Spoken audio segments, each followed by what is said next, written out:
शायद पहली state government है इंडिया की जो ज्यादा बच्चे पैदा करने पर पैसे देगी, इनाम देगी, राइट। आप कहोगे ये तो इंडियंस खुश हो जाएंगे, लेकिन अब इंडियंस की ये परसेप्शन ही रह गई हुई है इंडियंस के बारे में कि इंडियंस बहुत बच्चे पैदा करते हैं। अब पॉपुलेशन कंट्रोल से पॉपुलेशन मैनेजमेंट की पॉलिसी सभी स्टेट गवर्नमेंट्स को लॉन्च करनी पड़ेगी। Why is this happening? यहां पे आप देखो आंध्र प्रदेश का जो टोटल फर्टिलिटी रेट था वो 1.5 रह गया, रिप्लेसमेंट लेवल होता है 2.1। इसका क्या मतलब है? ऑन एन एवरेज एक महिला रिप्रोडक्टिव एज में जो है वो कितने बच्चे पैदा करेगी?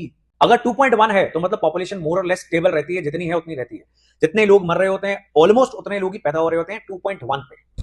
When it is 1.5 that means बहुत तेजी से गिरावट आनी स्टार्ट हो जाएगी पॉपुलेशन के अंदर।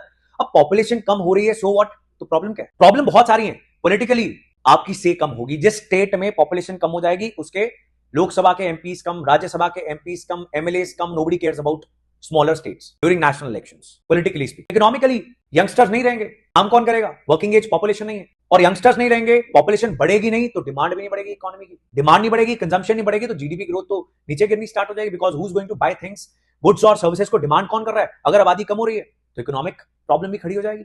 इकोनॉमीज में जब स्लो डाउन होगा तो सामाजिक प्रॉब्लम्स भी स्टार्ट हो जाएंगी। तो अभी आंध्र प्रदेश की सरकार ने क्या किया है कि अगर दूसरा बच्चा पैदा होगा, तीसरा बच्चा पैदा होगा, उनकी एजुकेशन फ्री 25,000 रुपए जो है सेकंड और थर्ड चाइल्ड के जन्म पे दिए जाएंगे। तीसरा बच्चा जो होगा उसके लिए पहले 5 साल 1,000 रुपए महीने एडिशनल इंसेंटिव दिया जाएगा। बट डू यू थिंक ये इंसेंटिव के लिए कोई बच्चा पैदा कर लेगा? लगता है आपको? एजुकेशन भी फ्री है सरकारी स्कूल में। देखो दुनिया में तो ये एक्सपेरिमेंट फेल ही हुए हैं, because Italy, Germany, Japan, south Korea, China, ये सब कंट्रीज ये फेस कर रही हैं पिछले 10, 15, 20 साल से।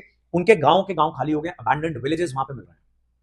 ये इंसेंटिव्स काम नहीं करते, बिकॉज बहुत सारे सोशल, साइकोलॉजिकल, इकोनॉमिक फैक्टर्स जो हैं वो फैमिली प्लानिंग के पीछे खड़े होते हैं। आपको कितने बच्चे पैदा करना है, it is a very personal choice. उसमें आपको 25,000 कोई दे देगा, शायद ही इससे कुछ ज्यादा ड्रास्टिक फर्क पड़ेगा। 1.5 का 1.6 हो जाएगा शायद TFR, total fertility rate Andhra Pradesh का। उससे ज्यादा कोई फर्क पड़ता नहीं है हिस्टोरिकली स्पीकिंग। होपफुली पड़ जाएगा तो अच्छी बात है, नहीं पड़ेगा तो फिर वही हिस्ट्री रिपीट करेंगे।